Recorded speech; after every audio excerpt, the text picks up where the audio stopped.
এইমাত্ৰ মাধুৰ্যৰ ঘৰলৈকে আহিছোঁ। তেখেতসকলৰ পৰিয়ালক এবাৰ লগ পাম আৰু যোৱা পৰহিৰ পৰা এই অঞ্চলৰ সকলো মানুহৰ মন যথেষ্ট বেয়া আৰু নিশ্চয়কৈ আমি সকলোৱে বিচাৰিছোঁ যে ইয়াৰ এটা উচিত ব্যৱস্থা হ'ব লাগে।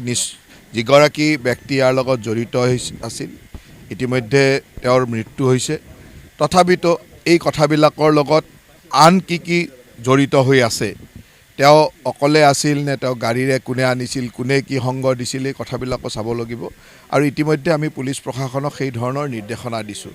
তাৰ লগে লগে লাভ জেহাদৰ দৰে এই দুৰাৰোগ্য যি সামাজিক ব্যাধি ইয়াক সম্পূৰ্ণ নিৰ্মূল কৰিব লাগিব আৰু তাৰ কাৰণে আমি চৰকাৰখনে যিমান কঠোৰ হ'ব লাগে কঠোৰ হ'বলৈ প্ৰস্তুত আছোঁ। মুখ্যমন্ত্ৰী ডাঙৰীয়াই সেই ধৰণৰ নিৰ্দেশনা আগতেও দিছে আৰু মুখ্যমন্ত্ৰী ডাঙৰীয়াই যোৱা বিধানসভাত আমি UCC আইন আনিছোঁ। তাৰ আগতেও লাভ জেহাদৰ ওপৰত আমাৰ আইন আছিলে। গতিকে এই ধৰণে আমি অসমত যিটো ভৱিষ্যতৰ দিনত এক শংকা বা এই ধৰণৰ যিটো দুৰাৰোগ্য ব্যাধি ইয়াক কেনেকৈ নিৰ্মূল কৰিব পাৰোঁ তাৰ কাৰণে আমি সদায় প্ৰচেষ্টা কৰি আছোঁ। সঁচাকৈ নলবাৰীৰ দৰে ঠাইত এনেকুৱা ঘটনা আগতে কেতিয়াও আমি হোৱা দেখা নাছিলোঁ। গতিকে আমি সকলোৱে চিন্তিত, কিন্তু ইয়াৰ লগত গোটেই কথাখিনি আমি তদন্ত কৰি চাই ভৱিষ্যতে যাতে এনেকুৱা ঘটনা হ'ব নোৱাৰে তাৰ কাৰণে আমি যথেষ্ট সচেতন হ'ব লাগিব। এই ঘটনাবিলাক আমি গোটেই অসমতে ক্ৰমাগতভাৱে বঢ়া দেখিছোঁ আৰু এইকাৰণেই আমি চৰকাৰীভাৱে এই আইন ইত্যাদি বা UCCৰ কথাবিলাক কোৱা হৈছে। এই ঘটনাবিলাক হ'ব নালাগে, কিন্তু সমাজত এই কথাবিলাক অলপমান বাঢ়ি অহা যেন লাগিছে আৰু এই ক্ষেত্ৰত আমি বিশেষকৈ আমাৰ ভাৰতীয় সভ্যতা সংস্কৃতিক বিশ্বাস কৰা মানুহবিলাক যথেষ্ট সচেতন হ'ব লাগিব, কঠোৰ হ'ব লাগিব। আমি প্ৰত্যেক যুৱতীক, প্ৰত্যেকগৰাকী ভগ্নীক আমি নিজৰ ভগ্নীৰ দৰে ভাবি সেই ধৰণে সামাজিক সচেতনতা ইয়াত অত্যন্ত প্ৰয়োজন আছে। চাওক, চৰকাৰটো কঠোৰেই। চৰকাৰে সকলো ক্ষেত্ৰতে পুলিচ প্ৰশাসনক যিমান কঠোৰ হ'ব পাৰে সিমান কঠোৰ হ'বলৈ নিৰ্দেশনা দিয়া আছে আৰু সেই ধৰণে পুলিচে কামো কৰিছে। মই ভাবোঁ যে সামাজিক দায়বদ্ধতা আৰু প্ৰয়োজন আছে আৰু সামাজিকভাৱে আমি সকলোৱে এই সচেতনতাৰ প্ৰয়োজন আছে। যোৱাকালি মই যেতিয়া গৈছিলোঁ তেতিয়া যথেষ্ট আগতকৈ ডেভেলপ কৰিছিল। তেওঁক ইতিমধ্যে 2 বটল ব্লাড দিয়া হৈছে, কাৰণ যথেষ্ট ৰক্তক্ষৰণ হৈছিলে, ব্লাড কমি গৈছিলে, গতিকে ব্লাড দিয়া হৈছে। কিছু পৰিমাণে সংজ্ঞাও আহিছে, ৰেছপণ্ড কৰে, কিন্তু যথেষ্ট আঘাত হৈছে। প্ৰায় মূৰৰ ওচৰে পাঁজৰে 4-5 ঠাইত গুৰুতৰভাৱে আঘাত হৈছে। সেইকাৰণে টাইম লাগিব, কিন্তু ভগৱানৰ ওচৰত আশা ৰাখিছোঁ যাতে সোনকালে ৰিকভাৰী হয়।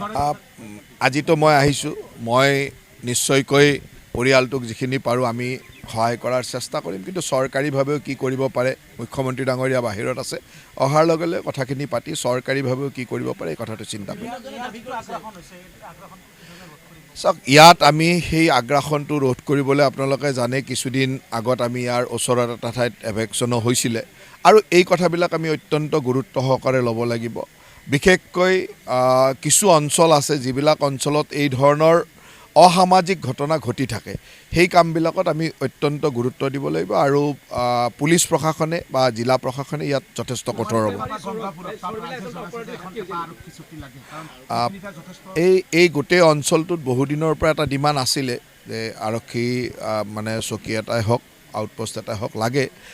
সেই কথাবিলাক আমি চাব লাগিব সময়ত কি ধৰণে হয়, কিন্তু যিবিলাক অঞ্চলত এই ধৰণৰ ঘটনাৰ সূত্ৰপাতবিলাক বা তাত বিভিন্ন ধৰণৰ চিন্তা কৰা যায় যে ইয়াৰ পৰা এই কথাবিলাক আহে, সেই ঠাইবিলাকত আমি যথেষ্ট কঠোৰ নিৰীক্ষণ ৰাখিব লাগিব।